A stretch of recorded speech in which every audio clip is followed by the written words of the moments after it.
หลอกวันหน้านี่แหละเนาะพี่น้องมายกล้อรถให้เบิ้งเนาะเฮากะสิขายเนาะคันนี้บ่ขายแห้งดอกเอาบัตรผูจัก10 บาทก็ได้เนาะพี่น้อง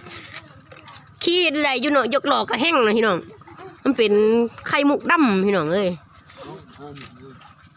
หน้าหูยกล้อก็ซื้อว่าตุนละส่วนเยเนาะเขาบ่เปิดกันแจแล้วเขาติดเขาเป็นบาบ่เนาะยกล้อสถานที่เก่าอีเดิมขึ้นเยอะนะพี่น้องขึ้นเยอะจังเลยขึ้นเยอะเนาะมันยังก็ดีเลยเส้นขับร้ายเนาะ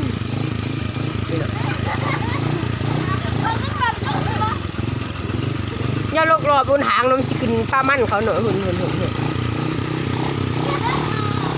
วันกูออกตัวมึงต้มหักเติมหัก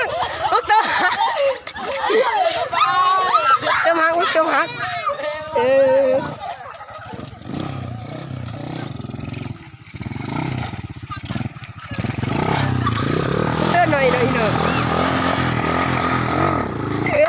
โอ้ยมันต้มหักมันต้มหักมันกากก็สู้ตัว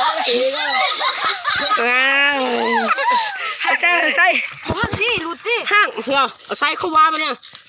เขาว่าเขาชั่วเอาหนูใส่ละกันมันตัวเนี่ยจะมาขี้อ่ะยังไงตะกองยกล้อ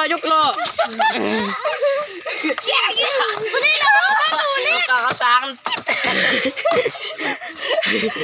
เอาใส่ไปดีสุกฉันไว้อยู่ดีละบ่โอ้ย